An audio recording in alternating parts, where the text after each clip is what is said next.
नमस्कार, SBT news में आपका स्वागत है। पेश है 1 सितंबर बुधवार सुबह 6:15 बजे राजस्थान की बड़ी खबरें। राजस्थान में कक्षा 9वीं से 12वीं तक विद्यालय आज 1 सितंबर से फिर से खुलेंगे। शिक्षा विभाग ने इसके लिए मानक संचालन प्रक्रिया जारी कर दी है। इसके साथ ही विभाग ने राज्य के सभी विद्यालयों में पाठ्यक्रम में 30% तक कटौती करने का फैसला किया है। शिक्षा मंत्री गोविंद सिंह डोटासरा ने बताया कि पिछले 3 महीनों में कोरोना वायरस संक्रमण की वजह से विद्यालयों में कक्षाएं शुरू नहीं हो सकी, जिसके चलते छात्रों की पढ़ाई बाधित हुई है। इसी वजह से राज्य के सभी विद्यालयों में पाठ्यक्रम को 30% कम करने का निर्णय किया गया है। राजस्थान के राज्यपाल कलराज मिश्र ने मुख्यमंत्री अशोक गहलोत के स्वास्थ्य की जानकारी ली। मिश्र ने मंगलवार शाम को मुख्यमंत्री निवास पहुंचकर गहलोत के स्वास्थ्य की जानकारी ली तथा उनके शीघ्र स्वास्थ्य लाभ की कामना करते हुए उनकी कुशलक्षेम पूछी। इस अवसर पर सवाई मानसिंह अस्पताल के प्रिंसिपल डॉक्टर सुधीर भंडारी भी उपस्थित थे। राजस्थान में जैसलमेर बाड़मेर क्षेत्र में सीमा पार से 2 वर्ष से आ रहे टिड्डी दलों पर टिड्डी विभाग एवं स्थानीय किसानों ने जो प्रक्रिया अपनाकर देसी तरीके से नियंत्रण किया, वो तरीका आज पूरे विश्व में नजीर बन गया है।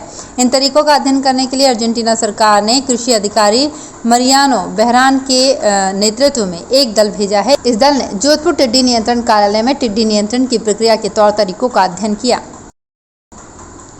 राजस्थान में सामाजिक न्याय एवं अधिकारिता विभाग, श्रम एवं कौशल विभाग और पुलिस विभाग मिलकर भिक्षावृत्ति मुक्त जयपुर के लिए 7 सितंबर से रेस्क्यू अभियान चलाएंगे। सामाजिक न्याय एवं अधिकारिता विभाग के निदेशक ओपी बुनकर की अध्यक्षता में मंगलवार को निदेशालय में हुई विभिन्न विभागों की बैठक में ये निर्णय किया गया। राजस्थान में कांग्रेस प्रदेशाध्यक्ष गोविंद सिंह डोटासरा ने भारतीय जनता पार्टी पर फिर प्रदेश में विपक्ष की भूमिका निभाने में असफल रहने का आरोप लगाते हुए कहा है कि वो अंतर्कलह एवं वर्चस्व की लड़ाई के कारण अब प्रदेश में साफ हो रही है। डोटासरा ने मंगलवार को मीडिया से ये बात कही। उन्होंने कहा कि उन्हें लगता है कि अब तो कोई दूसरा दल ही प्रदेश में विपक्ष की भूमिका निभाएगा। भाजपा के नेताओं को आपस में लड़ने से भी फुर्सत नहीं है। वे सरकार की कमी खामियां निकालने की जगह आपस में ही एक दूसरे की कमी खामियां निकाल रहे हैं, एक दूसरे के पोस्टर फाड़ रहे हैं। भाजपा प्रदेश अध्यक्ष सतीश पूनिया ने डोटासरा के बयान पर आरोप लगाते हुए कहा कि वे पहले अपना घर संभालें। कांग्रेस सरकार अंतर्कलह से जूझ रही है, जिसके कारण प्रदेश में विकास कार्य पूरी तरह से ठप पड़े हैं। कांग्रेस सरकार की विफलताओं से ध्यान हटाने के लिए डोटासरा ऐसे बयान देते हैं। डोटासरा के मंत्री पद एवं पीसीसी चीफ की चाबी बंगला नंबर 8 पर है। ऐसा लगता है कि डोटासरा तो बेचारे खुद बलि के बकरे हैं। राजस्थान में खनिज खोज, खान ब्लॉकों का चिन्हीकरण, आवंटन, नीलामी प्रक्रिया, खनन, खनिज परिवहन, राजस्व संग्रहण, अवैध खनन एवं परिवहन की रोकथाम, ऑनलाइन डाटा उपलब्धता आदि प्रक्रिया एवं व्यवस्थाओं को पारदर्शी तथा अन्य प्रदेशों से अग्रणी बनाने की दिशा में राज्य सरकार प्रयासरत है। खान विभाग के अतिरिक्त मुख्य सचिव डॉक्टर सुबोध अग्रवाल ने मंगलवार को वीडियो कॉन्फ्रेंस के माध्यम से कर्नाटक और मध्य प्रदेश के दल की अध्ययन रिपोर्ट पर विस्तार से चर्चा की। उन्होंने बताया कि इसके लिए राज्य के वरिष्ठ अधिकारियों को इन राज्यों में भेजकर मध्य प्रदेश, ओडिशा, कर्नाटक और छत्तीसगढ़ के कानून, कायदों और प्रक्रियाओं का अध्ययन कराया गया है।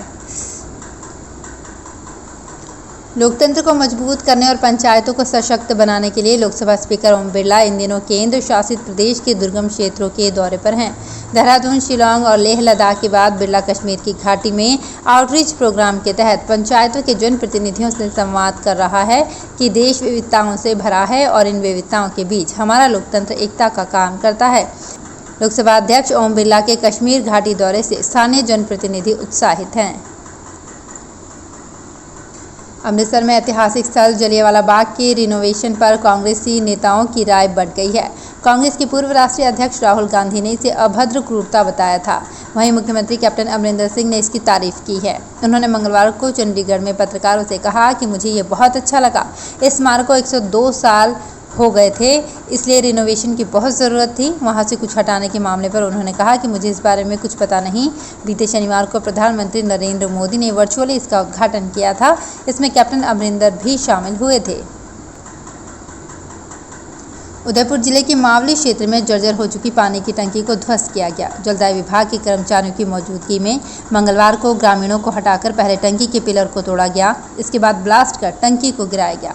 इस दौरान बड़ी तादाद में ग्रामीण मौजूद रहे। महज 5 सेकंड में विशाल टंकी मलबे में तब्दील हो गई। मावली के इटाली गाँव में पिछले 2 वर्षों से 5 लाख लीटर की टंकी पूरी तरह जर्जर अवस्था में थी। पिछोला झील में क्रूज नहीं चलाने के कोर्ट के फैसले के बाद अब तक इसे लेकर स्थिति स्पष्ट नहीं हो सकी है। उदयपुर की पिछोला झील में क्रूज उतारा गया था, हालांकि इसका संचालन शुरू नहीं हुआ था, मगर कोर्ट ने चल रहे मामले में पिछले दिनों फैसला सुनाते हुए क्रूज को 15 दिन के भीतर झील से बाहर निकालने के आदेश दे दिए थे। इसके बाद से ही निगम और क्रूज संचालकों के बीच खलबली है। इसे लेकर क्या करना है ये फिलहाल तय नहीं हो पाया है।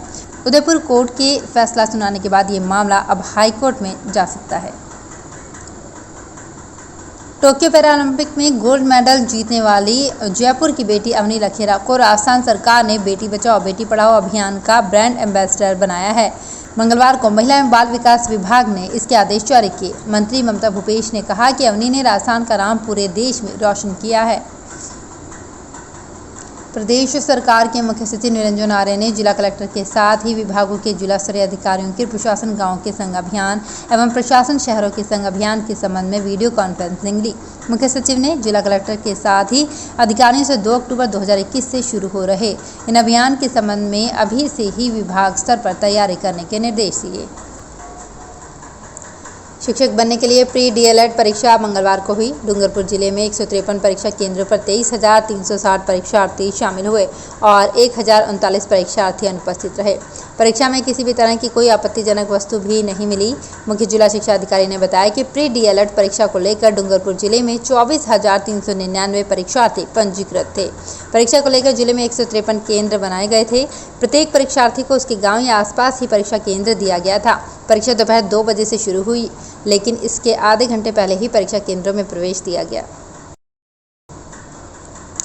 राजस्थान में मानसून एक्टिव होने के बाद मंगलवार को जयपुर, कोटा, चित्तौड़गढ़ सहित कई जिलों में बारिश हुई। लंबे गैप के बाद जयपुर पर बादल मेहरबान हुए, इससे गर्मी से राहत मिली। पिछले 24 घंटे में सबसे ज़्यादा धौलपुर जिले के बाड़ी में पानी गिरा है। यहाँ 3 इंच बारिश रिकॉर्ड की गई। जयपुर के Pratapnagar, Sanganer, Jagatpura, Malviya Nagar, airport road, Jhalana, JLN मार्ग, टोंक रोड समेत कई इलाकों में बारिश हुई है। तो फिलहाल इस बुलेटिन में इतना ही। फिर हाजिर होंगे कुछ और बड़ी खबरों के साथ। एसबीटी न्यूज़ के और भी वीडियोस को देखने के लिए हमारे चैनल को सब्सक्राइब करें और नोटिफिकेशन पाने के लिए बेल आइकन को प्रेस करें।